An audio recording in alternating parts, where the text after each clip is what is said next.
to my channel. I have quite the disclaimer to put before this video, which is honestly not very common. I normally try to keep things as G-rated as I can for missing persons and murder cases, but this one, there really is no avoiding the brutality of it, and a lot of the information actually involves a lot of curse words, but you won't understand the story if I didn't say them, and it's just very brutal, very violent. I do not suggest children watch this. I do not suggest you watch this video around children at all. This also could be incredibly triggering for a lot of people. So remember, please proceed with caution. Obviously, we are all here. We are aware that situations like this happen. It's what I cover. But this one, I feel like it's going to be a rough ride talking about it. And that is the unsolved and very brutal murder of Faith Hedgepeth. What makes this particular case so crazy to me is that I was actually just down the road when her body was found. I was in Chapel Hill. She was an undergraduate in UNC Chapel Hill in North Carolina. I was attending a cosmetology school nearby. I remember being kind of in the chaos. I remember people in school finding out about it when it just blasted all over the news. It was definitely crazy, and it's an incredibly heartbreaking and unfortunate story. And I just want to also make you guys aware at the beginning of this video that there are quite a few theories in this case. There is a ton of speculation, a lot of accusations being thrown around. So just so you are aware, the theories that I'm going to be talking about today are not my own personal theories. They are some of the widest believed theories by private investigators, journalists looking into the case. This is just a very touch and go situation. I actually know a couple subscribers that know people who knew Faith. It's just tricky. She is only 1 month younger than me, so we would be the exact same age right now, and it's just wild. So before I ramble anymore, I will jump right into the events that led up to Faith's murder. So Faith was murdered on September 7th of 2012, and the world lost an absolutely beautiful soul when it lost Faith, and anyone who knew her could attest to that. She was born in 1992 in Warren County, North Carolina, as part of the Hallan Native American tribe. She's very proud of her heritage, and she was actually named Faith by her mother because her father at the time had been struggling with a pretty bad drug addiction problem, and her mother believed that Faith is what everybody needed to kind of raise these children and get over this addiction and all these things. So she was just a very special girl from the moment she came into existence. Faith was an honor student all throughout high school. She made tons and tons of friends. She was a cheerleader. She was part of so many different clubs, and she did so well in school that she earned the Gates Millennial Scholarship to attend UNC Chapel Hill, which is a very huge deal. If you are not aware, UNC Chapel Hill is an incredibly prestigious school. They're known for their medical program. UNC Hospital is one of the largest, most well-known hospitals here in North Carolina, so it's a big deal to even be accepted into UNC Chapel Hill and to get that sort of scholarship. She was just incredibly special. So she hoped to be the first in her family to graduate from college. I think her dad did go to UNC Chapel Hill, but he did not graduate from UNC Chapel Hill. And she also had this massive plan because she just loved children to become a pediatrician. So this girl set her goals high, and she was ready to take on the world. She was very headstrong, but she was also very kind and compassionate, and really had this giant love for others and this instant urge to take care of people. Her social life was complicated at times. She was described a lot as a party girl that was very boy crazy. Faith was a very social person. She instantly had connections on campus, and she instantly caught the attention of men on this campus. She just smiled all the time. I know I'm a smiler, but she had me beat. She definitely knew how to kind of make you feel safe, make you feel happy. And I will get deeper into that in a little bit, but she sure was boy crazy, just as most young females in college are. And her wingman, so to say, was a girl named Kareena Rosario, and they were best friends since freshman year, and they always had each other's backs. They were the ones who liked to go out and party together, and they just really got along, and they were basically sisters attached at the hip. The band of sisters quickly forms. In her freshman and sophomore years, Una and Patty, roommate Kareena, and friend Marisol Rangel become tight with Faith. But Kareena was having issues with a young man that she was dating named Eric, and the relationship became very violent.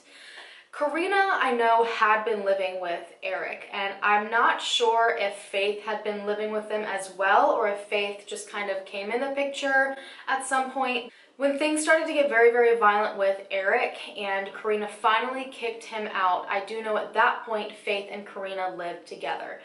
But Eric was not very happy with being kicked out of the apartment, so he broke into the home quite a few times. One of the times was after she had already changed the locks in an attempt to keep him away from her and Faith. And he still managed to break in the middle of the day. He broke down 2 doors within the apartment and he assaulted Kareena. So after this happened, obviously Kareena wanted to get away from him, and Faith was really in her corner and an advocate because, again, she wanted to help people. She wanted to be there for people. So she ended up driving Kareena to get a protective order against Eric and really helped push her to make this decision to take care of herself, to make sure that Faith stayed safe as well inside the apartment. So this obviously made Eric a lot more angry than he already was. He already felt like Faith had kind of encouraged her to stay away from him. So there are actually reports that during some sort of conversation, whether it was a phone conversation, some people say it was an actual voicemail or call to Faith herself, Eric actually did threaten to kill Faith if he was not able to start dating Kareena again. So it was just a mess. And at this point, this was all happening, I think, in July of 2012. So they were just about to start a new year of school, and this is not what they needed to have going on. But it also was only 2 months before Faith was found murdered. So hearing that someone had threatened her life potentially is definitely an alarming thing. However, I don't think they necessarily have any proof of that, so it could just be word of mouth, it could be to just pin him down, but it's definitely something that's incredibly alarming. So now we get on to the night before she was murdered. That night was a Thursday. It was September 6, 2012, and Faith began an incredibly busy night at around 5:45 p.m. She attended a rush meeting for Alpha Pi Omega. It was a sorority that she hoped to join, and around 7:15 she left and told everyone that she had a pretty large project to work on about the history of her tribe, and she had already taken 1 semester off, so while she did want to do sororities and things like that and have a social life, she also really wanted to maintain good grades, and she took time off and she wanted to make sure she caught herself up. So she went and picked up Kareena at about 8 p.m. and they went to the Davis Library to study. And they both were there for quite some time, and I've seen that Faith actually briefly left the library.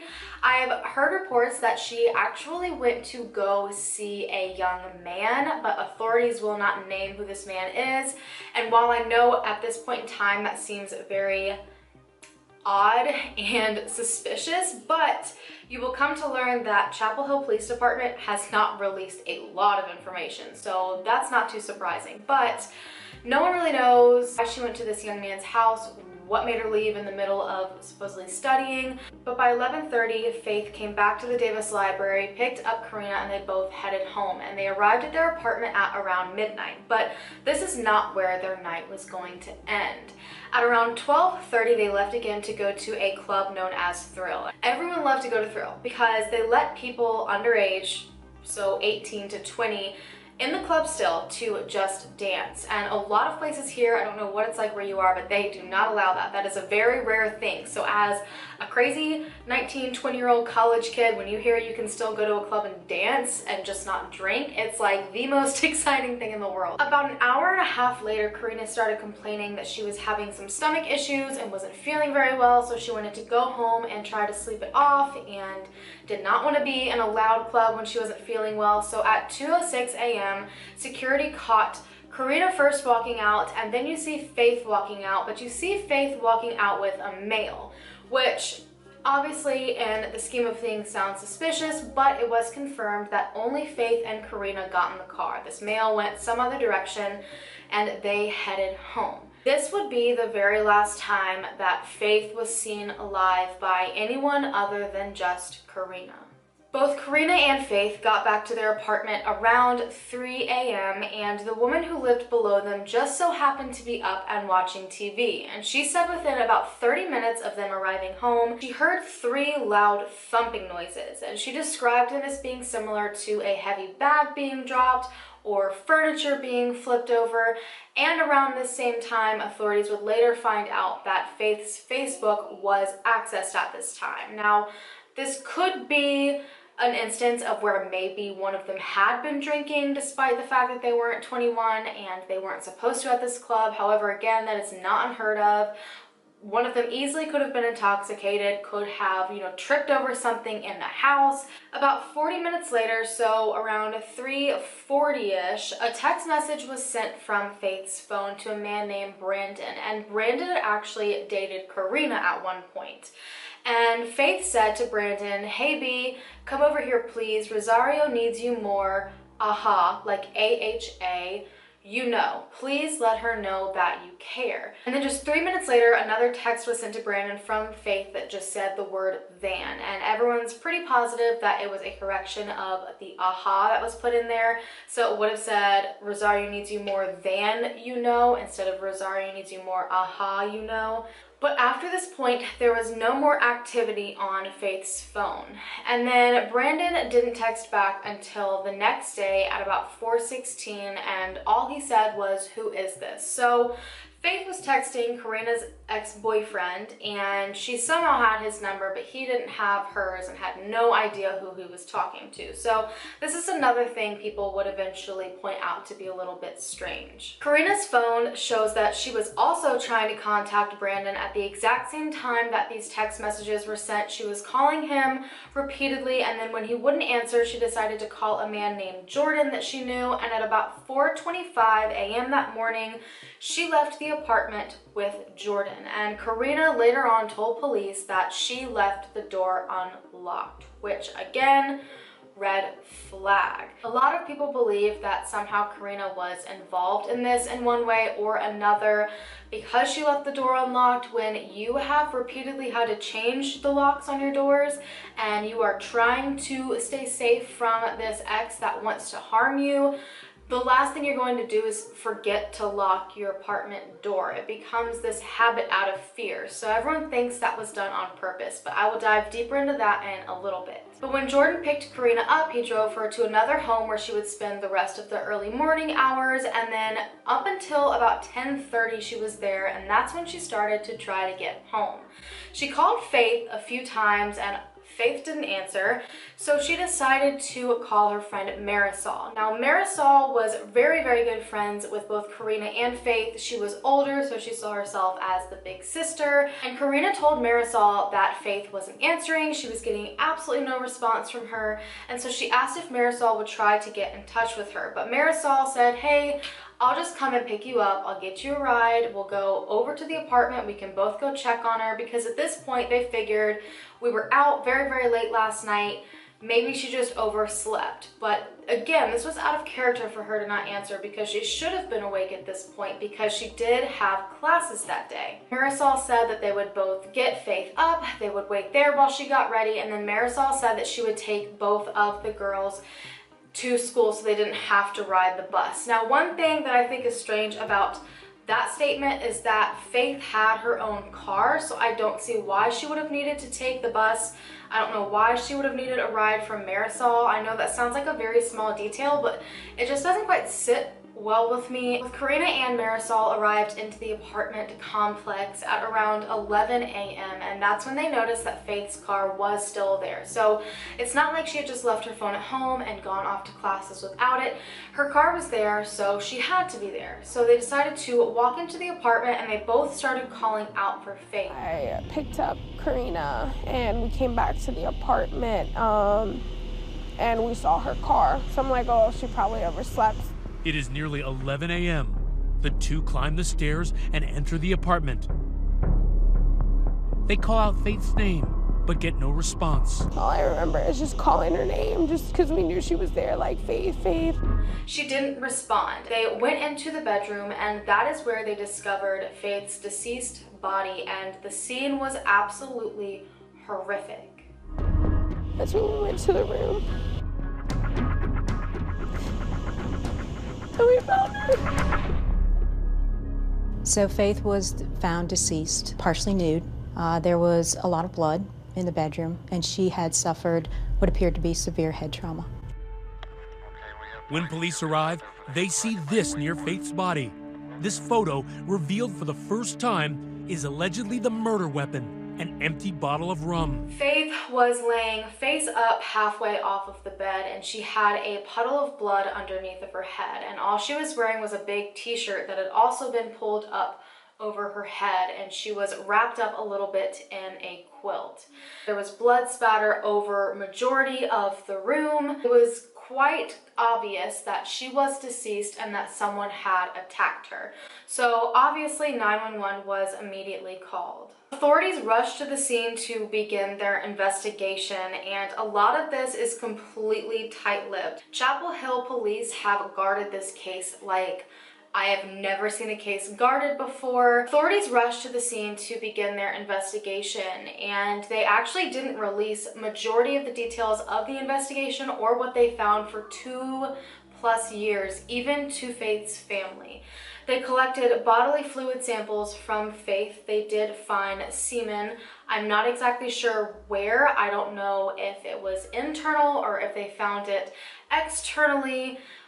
It's another thing that's very questionable about this case, but they took that as well as DNA samples from around the entire apartment, and after testing these DNA samples, they found that the semen as well as the DNA from around majority of the apartment was from the same male. One thing that was very odd is that there was blood splatter all over the bedroom that she was found in, but oddly enough, there was no blood on the rest of the apartment, which you would expect if she was attacked in the bedroom that someone, if they took this opportunity by chance or planned it, they would have run in, killed her, and then run out because they were scared of being caught. You know, they don't want to be in there for too long. They want to get their job done and run. So the fact that they didn't leave traces of blood on their way out was incredibly suspicious and has started a whirlwind of speculation. The bottle of liquor that was found in the room, I think in specific it was a bottle of rum, was completely covered in blood, and authorities were fairly certain from the start of the investigation that that bottle was the murder weapon. But a lot of people have questioned this because the bottle they found wasn't broken. They believe there was some other murder weapon.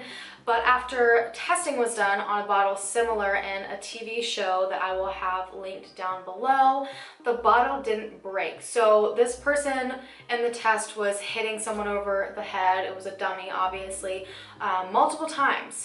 And I think it was about 16 miles an hour was all it needed, or 12 miles per hour was how fast you would need to get the bottle going to recreate basically her injuries. But the bottle is so strong that it wouldn't break the bottle. The autopsy determined that Faith had in fact been killed from blunt force trauma to the head, again from that rum bottle more than likely. And the very first obvious person of interest was Eric, Kareena's ex-boyfriend. There was his history of domestic violence with Kareena. Someone came forward and told authorities that he had threatened to kill her, that she told people he had threatened to kill her. And the night before Faith was found, Eric texted one of his friends and asked for forgiveness for what he was about to do.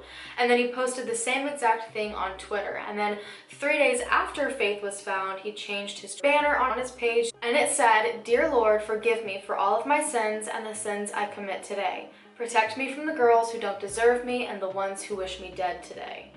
Authorities strongly believed because of this that he had already exhibited very strange behavior surrounding her death. He had already threatened to kill her, so they brought him in and asked him for a DNA sample so they could test it against the DNA that they found at the crime scene. To authorities and everyone at first, it seemed like this was going to be the obvious answer to who murdered Faith because of all the circumstances around it. And at first, he was hesitant to give a DNA sample, but then he did willingly give it, and it didn't match. So this blew everybody's mind and took everybody back to square one. They decided to test Brandon's DNA since both of the girls had been trying to contact him right before it was thought that she was murdered, which was sometime between 4:30 and 5:30 a.m. And they also took DNA from some suspicious males at Thrill. I'm assuming more than likely the male that was seen leaving kind of with her, but didn't actually leave with her. Again, all the names, once they finally released documents, were redacted, so there's really no telling who exactly they tested unless that person has come forward to say that they have been.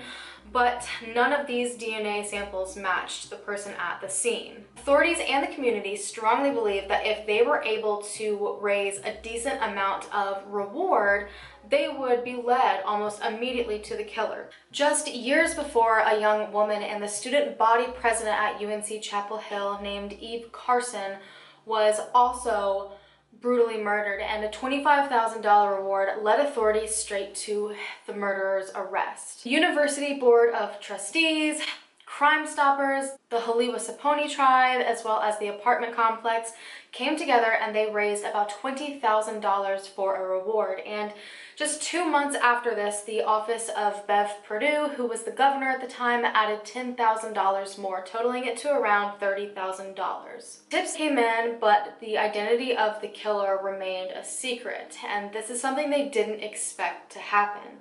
The whole entire community was so shocked and confused about Faith's murder, and at this point in time, authorities had sealed her records. As I told you before, they kept everything very tight-lipped, and even to this day, they remain tight-lipped, and this happened in 2012. Every time they would seal her record for a certain amount of time, as soon as that time was about to run up, they would go back and ask permission to seal it for another extended period of time.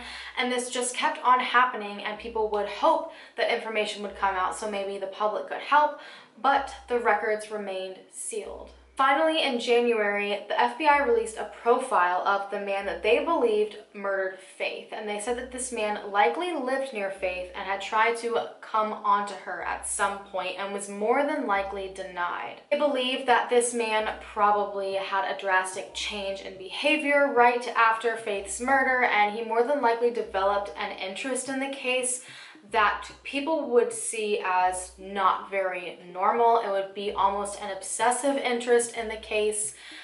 You see that a lot when it comes to killers. They will purposely put themselves in the middle of everything, almost to kind of see how everyone is reacting. Some of them get off on that sort of thing. Some of them are scared and don't want authorities to get too close.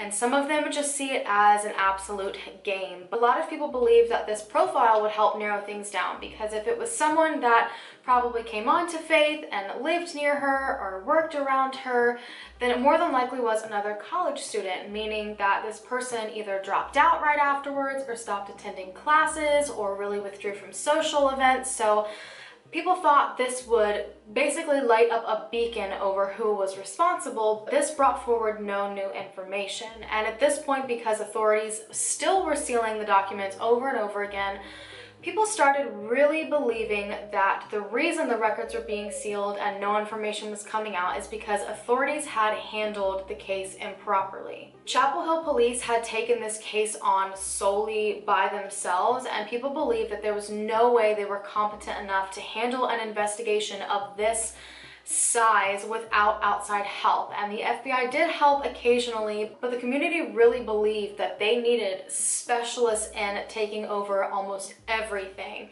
And sure enough, there were a few things that came out that people were not pleased with when it came to the Chapel Hill Police Department. The residents in the apartment complex said that the day Faith's body was found, they all kind of assumed it had something to do with Eric and Kareena, and they had no idea anyone had been murdered until later on. The police had sealed off the 4-unit block of Kareena and Faith's apartment, but they only searched Faith and Kareena's apartment and none of the surrounding ones. They also, according to witnesses there, did not search the woods behind the apartment. Their particular building backed up to the edge of some woods at the very back of the property, so the community was very confused as to why authorities would not want to search the woods. According to residents, they didn't canvass the area, they didn't knock on doors asking anyone if they heard or saw anything. They apparently left Faith's car in the parking lot unsecured the entire time they were searching the apartment. The residents at the time just really didn't believe that the initial investigation was done very well. And then in 2013, the SBI got involved, and the residents that were questioned said that almost immediately they could tell that the SBI was way better prepared than Chapel Hill police. They said that the questions that the SBI was asking them seemed like they would pertain to the case far better than those that Chapel Hill ever asked them. So there was a period of time where Chapel Hill Police Department was butting heads with the family and the community. Again, this is very normal. At this point, after covering cases for a year, there's always this time where family and people think authorities not doing their jobs fast enough, and then there's always a time where the family really is completely upset with this. So this isn't anything abnormal. I don't think necessarily they didn't do their job well. I'm sure they probably did the best they could with the means they had. There might have been more they could have done looking back on it, but at this point, I try to be a lot less critical of law enforcement when it comes to situations like this, because hindsight's 20/20, and obviously looking at things now, we can be very critical, and I've been very critical in the past, but from what I am seeing and what the family has said to this day, Chapel Hill Police Department really did all they could. And then a reporter even found more information than the authorities had thought to. A reporter named Chelsea Delaney talked to the owner of a towing company that had signed a contract with Thrill, and they put cameras up to monitor activity to see if they needed to go and tow any cars that were there illegally. And they did have footage of the entire parking lot, and this could have been critical because this might have caught something that could have potentially happened between Kareena and Faith in the parking lot. Maybe there was some sort of argument. A lot of people sensed a lot of tension between Kareena and Faith walking out of Thrill, because Kareena was walking so far ahead of her and Faith was just giggling and having a good time with whoever this male was. So there could have been some sort of verbal altercation in the parking lot that could change the way the story plays out, but because authorities didn't think to check it until I think it was 19 months after Faith's body was found, and only after this reporter wrote an article about it, all of the footage was completely lost. Finally, in July of 2014, the court unsealed the records, and this was actually the first time that I'm pretty sure her family knew any details of what exactly happened to her. Even the family at this point hadn't seen her death certificate. They had not seen the full autopsy report. This is when a lot of things really started coming to light, was when all of this information was released. For instance, I spoke about how the semen sample was taken. The way the scene was set up, it looked like a sexual assault. Her shirt was pulled up over her head. They did collect semen, which again, all points to sexual assault. However, on the autopsy report, it said there was no sign of vaginal trauma at all, so that almost completely rules out sexual assault. So there was nothing that pointed to that other than the fact that semen was found. And everyone believed that instead of this actually being a sexual assault, someone set it up to look that way. And then the 911 phone call was released, and this really threw everyone through a loop. This only brought up more questions.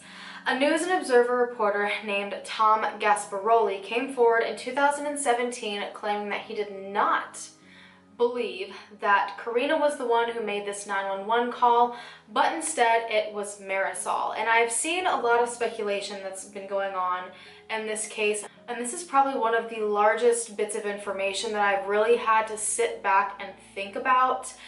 The whole entire call was odd. I don't know if I will be able to find any recordings of the call. Again, authorities only released it to a handful of people fully. I will try to get anything that I can, but the person in the phone call, a lot of people believe sounds like Marisol, and even I have to 100% agree with this. But there's a television show called Breaking Homicide, and they actually interviewed Marisol, and I'm sure if you YouTube it or if I find anything, you can hear her interview with them. And she's got this very distinct, raspy voice. She definitely knew how to kind of make you feel safe, make you feel happy. Especially when she cries. And when you listen to the 911 phone call played back to back of Marisol crying and the woman on the 911 phone call crying, it sounds exactly like the same person. I just walked into my apartment and my friend just like you unconscious. She definitely knew how to kind of make you feel safe, make you feel happy. She's not in pain. Is she breathing? I don't think so. And Kareena used to like talk. I don't know if they dated, but they used to talk. There's blood everywhere. There's what? There's blood everywhere. In the 911 phone call, whoever did call in was very reluctant to answer who it was on the other side of the phone.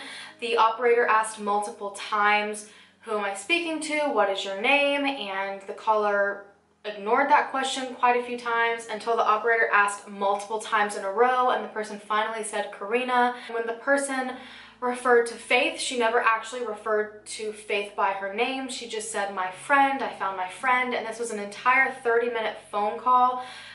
So it just seemed kind of odd. And also, apparently Kareena and Marisol both walked into the apartment together, but throughout the entire phone call, you don't hear anybody else. So either one of them was standing there completely silent, not crying, not upset throughout this entire 911 call, or there was only one person in the apartment. The person on the phone also said, "I walked into the apartment," and not "we walked into the apartment."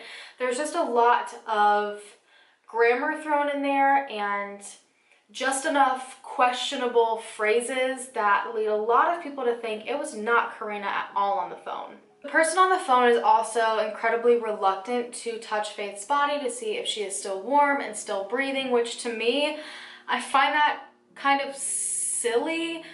The reasoning behind this is that if she really wanted to help and really wanted to, it really was Faith's best friend, she would have done what she had to. However, I feel like a lot of people would be very reluctant to touch someone's body if there was a chance they were deceased, especially someone so close to you. So that's not what I find odd about it. The one thing I find odd about the reluctance to touch the body in the 911 phone call is that when Marisol was personally being interviewed, one thing she said is that she didn't want to touch the body. She didn't want to touch Faith to see if she was still breathing. So what Marisol said she was so scared to do matched up with the behavior of the caller, and to me, that's where it gets very strange. Faith's family, as well as the dispatcher that took the phone call, and most people who have looked at the phone call, do not believe that there was a second person in the room when the call was made, and pretty much everyone is under the same consensus that if you and your friend walked into a room where one of your other friends was found deceased, you both would be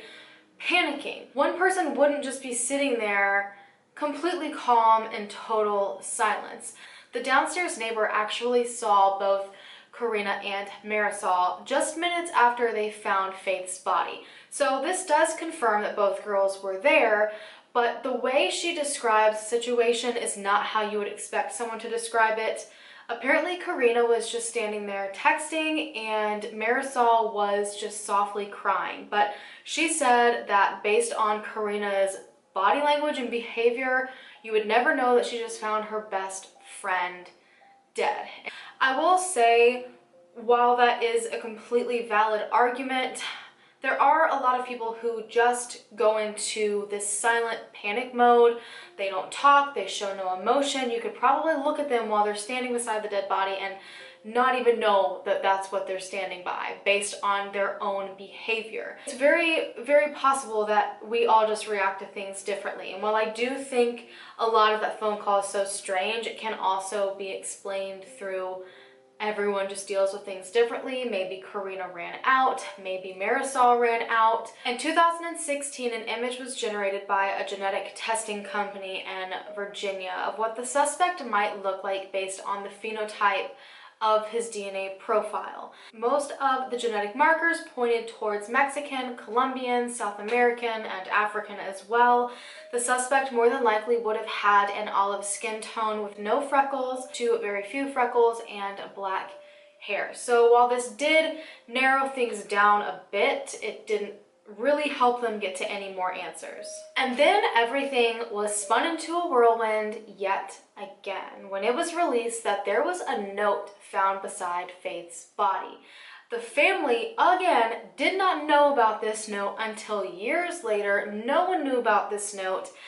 And when you hear what it said and the circumstances around it, your mind is going to be blown. And it kind of, again, just throws this wrench into the entire system of all of this that makes it make even less sense. So the note was written in ballpoint pen and appeared to be written on the bottom of a takeout bag. And the takeout bag was thought to be from a place called Time Out, which is a restaurant that is very, very popular in Chapel Hill. I've been there a number of times because it is open, I think, all night long. And if not, it's open till like crazy hours in the early morning. So when people would go out and they would drink, campus was right there. You could walk to Time Out, get biscuits and eggs and breakfast and all sorts of sandwiches, and it was delicious. And then you could go home. On the bag, it read, profanity coming, "I'm not stupid."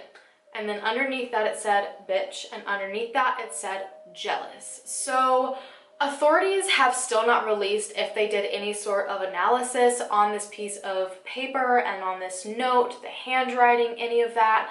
But there are people who have come in and done their own analysis on the handwriting. And the one big thing that shocked everyone is that despite the amount of blood in this room that it was found in, and just like the rest of the apartment, there was no blood on the note, meaning that it was either written beforehand, someone cleaned off, went and got it and placed it there, or someone murdered her, went and cleaned off, then wrote the note and placed it there, which means whoever this was incredibly comfortable in this apartment and had absolutely no fear of being rushed. They weren't scared of somebody showing up and realizing who they were and what they were doing. This person had zero fear when they walked into this apartment at all. They believe that the writer more than likely used their non-dominant hand in an attempt to disguise their real handwriting, which is very, very common. Some people theorize that the letter was meant to be read in a different order, so maybe bitch, I'm not stupid, jealous, or jealous bitch, I'm not stupid, and someone just frantically wrote everything out instead. Some people believe that this note was just written at different times, at different levels of anger and emotion, because some of the words look very angry and then other words seem like more reserved and like they're going through a different emotional process, and then there would be very, very angry and emotional letters, and the pen would be pressed harder, and there'd be more flips and tails on everything. There are theories that it was written by multiple people, like people took turns writing letters, and that's why it looks so wild.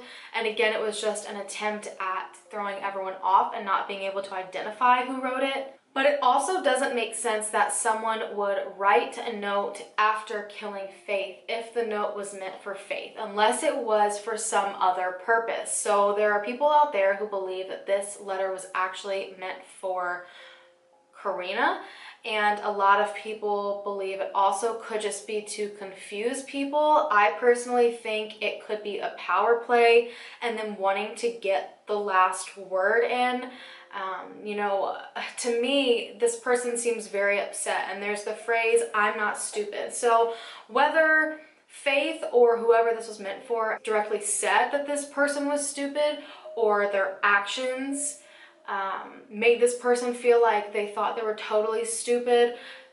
One of the analysts said stupid was a hot word, and I agree with that completely. I think that this person felt like they had been made to look dumb, and they were very, very, very mad about it. And that, along with the semen very possibly not even being found internally, it sounds to me like this person wanted to insert dominance in any way possible. So I think this might have been their way of doing it, you know, getting the last word in, and they're right and they're not stupid, and she was a jealous bitch. So everyone was just thrown by this entire thing, and I wish authorities would release their analysis on this handwriting and what they believe lies behind the note. Hearing what these specific specialists said about this letter without even being able to get their hands on it and actually physically look at it through anything other than a picture, it was interesting to see how much can be read through just a few words. So now we come to yet another thing that threw everybody for a loop, and that was a friend that came forward claiming that she received a voicemail from Faith. She believed it was a pocket dial, and I've seen that there are potentially 2 males that she's having a conversation with, 1 female, and then a voice that is thought to be Faith's. So this call was made from Faith's phone at around 1:23 a.m., so only about 30 minutes before they decided to leave.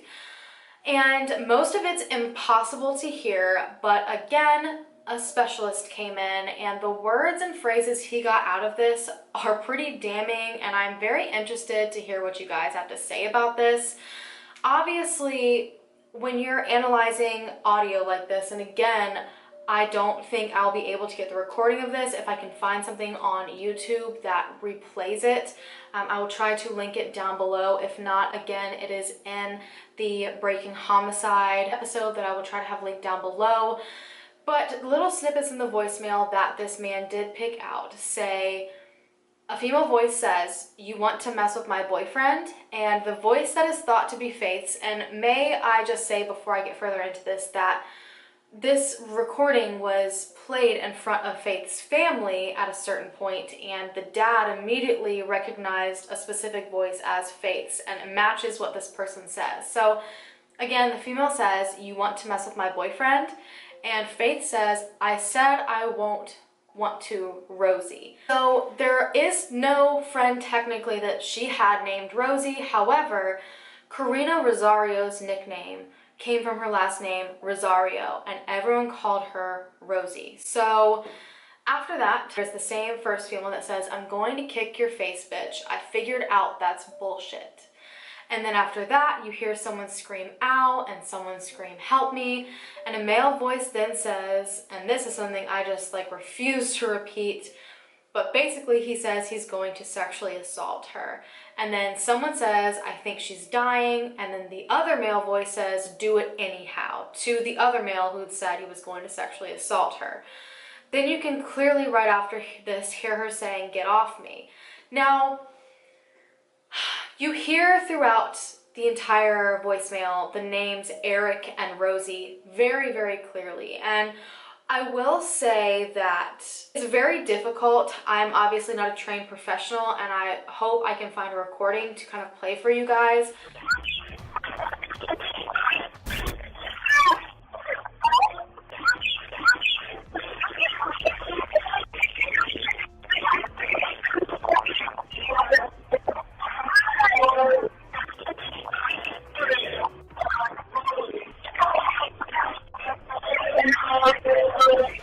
A lot of this, even with the words on the screen going with the enhanced audio, I can't hear what this specialist says he's hearing. But again, he's trained to pick things out. Authorities did actually look into this voicemail, but because the timestamp was at 1:23 when she would have been at Thrill, they believe this was just some sort of random altercation caught on the phone while they were at the club. But apparently at this time with Faith's brand of phone, there was this massive glitch going on. Literally in this time frame where timestamps in the phone were way, way, way off. So it was by a couple of hours, which could put this almost exactly at the time frame in which she's thought to be murdered. Now, authorities have almost completely thrown this out from what I've seen just based on the timestamp, and because it's so difficult to hear things, but I will say that there is no music in the background. There is no background chatter of other people like they were in a club. You don't hear bottles clinking and glasses clinking. So it doesn't sound like it's in a club, but as much as you can sit here until you're blue in the face and say, oh, well, you know, the timestamp says this, and you know, you can't hear this in the background and you can't hear this, and that means it didn't happen. The things that you can hear in this very vividly, such as the names Rosie and Eric, and I'm going to kick your face, bitch, and I think she's dying.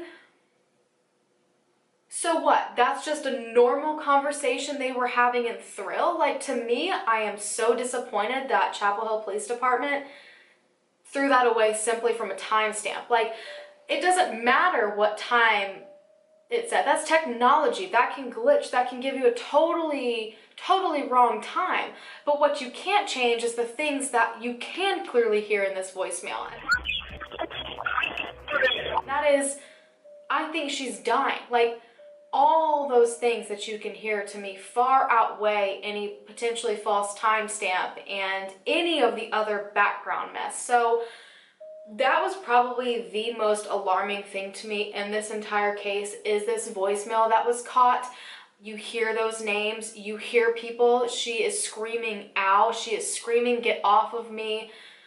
That speaks so much in itself. I don't know if they're just worried that they won't be able to prove that's what it is because of the timestamp, and they're worried it will be thrown out. But to me, whatever happened to Faith, that voicemail caught, majority of. And I hope they eventually decide to do something about that. Chapel Hill police have still not named a suspect or even a person of interest in the case, but they do believe it was nowhere near a random act of violence. It was definitely done by someone in Faith's friend group or someone that knew her simply through going to UNC Chapel Hill. I'm pretty sure she worked 2 or 3 jobs. It very easily could have been someone that came to see her at her job every once in a while. 2,000 plus people have been interviewed, and 750 of those have had DNA tests run on them. Now, they have narrowed the suspect pool from 1,000 down to 10 at this point, which is great. That means they are narrowing in, and I, as well as the family, from what I've heard them say, have full faith that they will solve this case. Even the police department has said, we will solve this. It's not about if we will, it's just when, because it's coming, and they've got so much solid evidence in this case. They've got the DNA, they've got the murder weapon, they have more than one source of DNA at that, they have this voicemail, they have so many different things, so it's just about when. The show Breaking Homicide recently did a 2-hour episode on this, and I've been mentioning this show throughout everything because they actually brought forward more information than police have, because obviously police are keeping things safe, but a lot of people were very, very willing to speak to the 2 men that host Breaking Homicide. I find it interesting because Kareena herself will not do any interviews. She won't talk to anyone. She doesn't even talk to Marisol anymore. She could just be coping. She could also feel very, very guilty about something.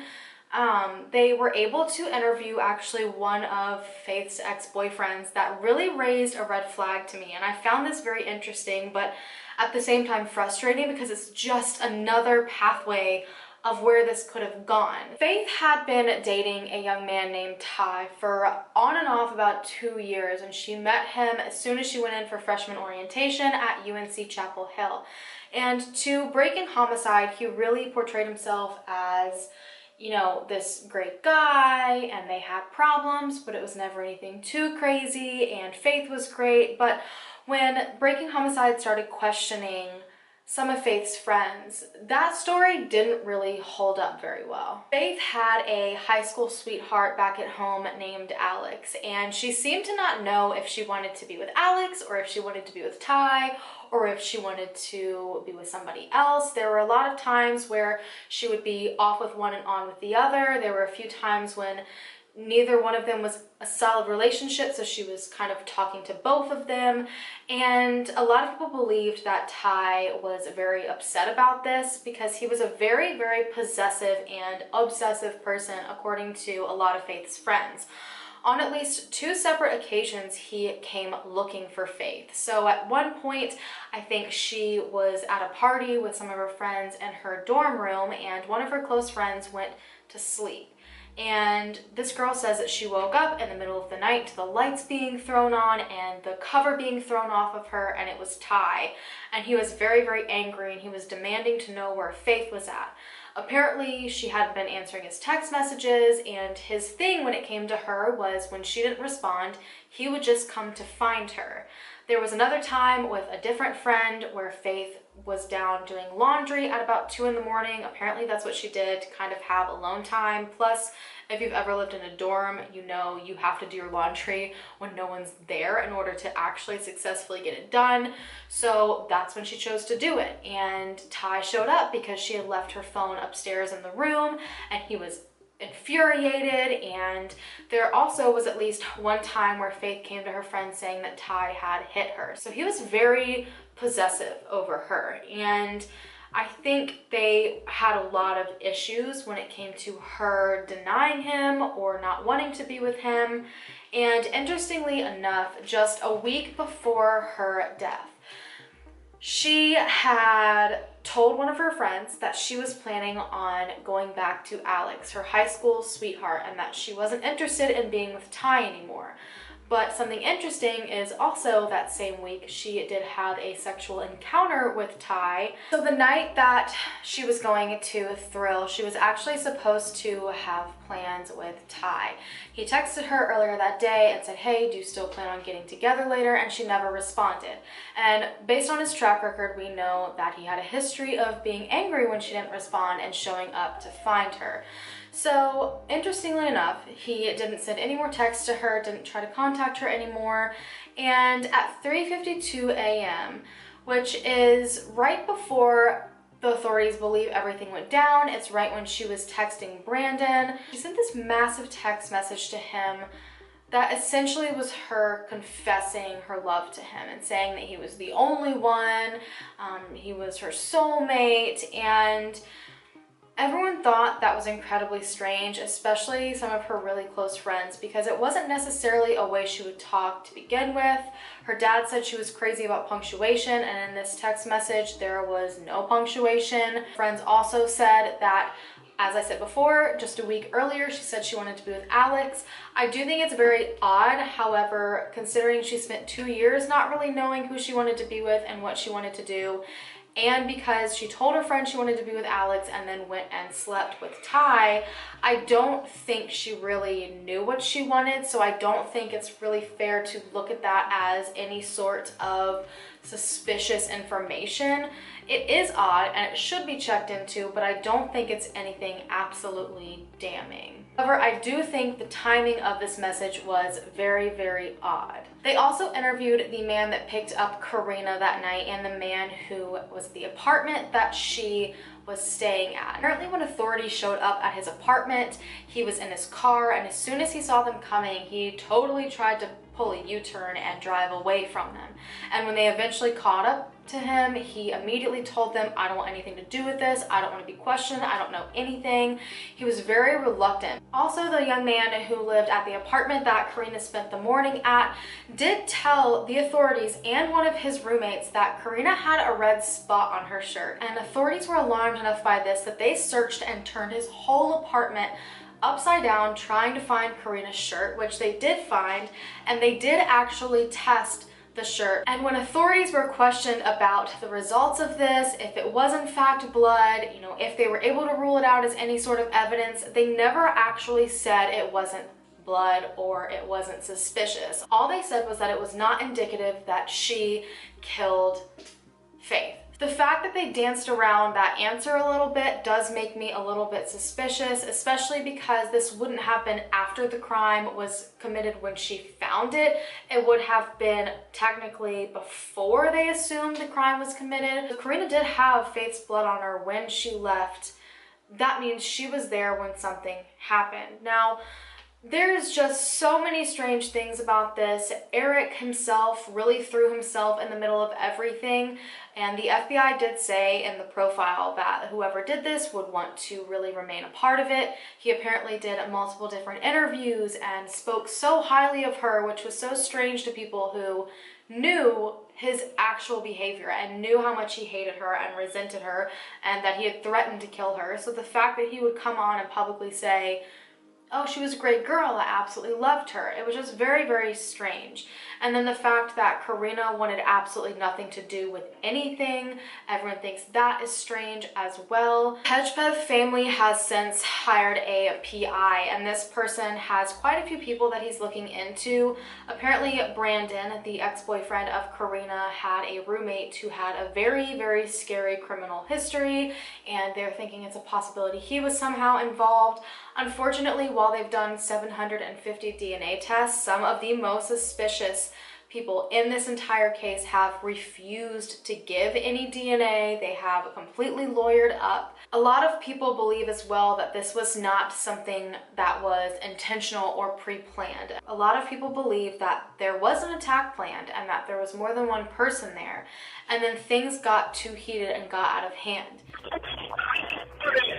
If it was a premeditated murder, someone would have shown up with a weapon, and the fact that someone just grabbed a random liquor bottle in the house and used that to harm her, it sounds like they more than likely just randomly made the decision to kill her. It sounds to me that they felt they had no choice as their attack escalated a lot more than they expected it to. And this whole phone call, I think it really was just wrongly time-stamped, and that this is essentially a recording of her murder, which makes my stomach turn. Authorities have spoken with Kareena over 10 times, and people say that the only reason you would bring someone back that many times if what they're saying isn't adding up, or if authorities feel like they have a lot more to say. While not much has been proven at this point, no one has been proven guilty, no names have been released of suspects or specific persons of interest, there are a few things we are fairly certain of. Whoever entered this apartment knew that this door was unlocked, and the only person that would have known this door was unlocked for sure is Kareena. And whoever was in there was not worried about being caught or someone coming home. They had to have taken some sort of shower, washed their hands, changed their clothes possibly, in order to not track blood through the entire apartment and to leave a clean note afterwards. And the only person who would have been 100% sure no one was coming back to the home would have been Kareena. Whoever wrote the note had probably a lot of their own jealousy. We tend to project our feelings when we are angry, and they felt stupid. They felt jealous, and they wanted to make sure the note was left to prove that they weren't, and Faith possibly was, or whoever the note was meant for. It's also pretty certain that whoever did this knew her and was very, very close to her. This might have been a male that had just been watching her from afar in the apartment complex, even though I have seen that every male in the complex was in fact DNA tested. But someone knew her and someone was jealous. It could have been a male or an ex-boyfriend that felt like they had been denied or had completely been denied, and they got mad when she was with somebody else. People know a lot more than they are letting on. I 100% believe that. I know her family believes that from what they have said. Authorities believe that. I honestly think whoever committed this horrific murder is so far getting away from just luck, honestly, with so many crazy moments and solid pieces of evidence that are just, you know, one step away from really solving this. I think it's just been pure luck and coincidence for the people who are involved in this. And I personally do believe it is more than one person. And I know for a fact that her family will never give up. And I know that Chapel Hill Police Department will never give up. And we are coming up to her anniversary, which is why I figure this is a perfect time to get this video out to maybe encourage someone to come forward. At this point, the longer someone sits on information, the more they're making themselves an accessory to murder, and I feel like a lot of people might just not know that. There are ways to give information without putting yourself in harm's way, and I will try to link as much of that down below as possible. But at this point, whoever was involved, if it was more than one person, or if it's someone that's just been hiding something for someone for so long, you are now a part of a murder investigation, and there will more than likely be charges up against you unless you maybe come forward and try to get some sort of plea deal with information. Honestly, I hope so deeply that her family gets some sort of justice. They had to read over what exactly was done to her. She fought so hard. She had skin and she had blood under her nails. She had so many defensive wounds. She was fighting for her life. And all I want for Faith and her family and the people in Chapel Hill who are terrified there is a murderer walking in their streets, I just hope for justice for all of them. I hope everyone can finally have some peace of mind. I hope everyone can finally come to terms and come to peace and grieve fully and be able to move on in that process. In this case, there are a lot of sketchy circumstances with very sketchy people involved. I don't think that necessarily means every person in here I've mentioned is possibly guilty of something. I just think this is a typical college situation with a bunch of drama surrounding it, and it's hard to decipher the drama from the murder, if that makes any sort of sense. And I hope authorities are able to pick through all of that, find out who murdered Faith, and put them in prison. Thank you guys so much for taking the time out to listen to Faith's story. Please send any prayers and positive thoughts to the Hedgepeth family and all of those who lost her and all of her friends who lost her. She was honestly a beautiful individual, and the fact that she was stripped away from this world because of some sick human being and that they could murder her so brutally is crushing for her family and unfortunate for everyone who never had the chance to know her. All the contact information will be down below if you know anything or if you want to submit any sort of tip. As it always is, thank you guys so much for watching. Don't forget to hit the subscribe button to become a member of the Hallan fam so we can bring them home together, and I will see you in my next video. Bye guys.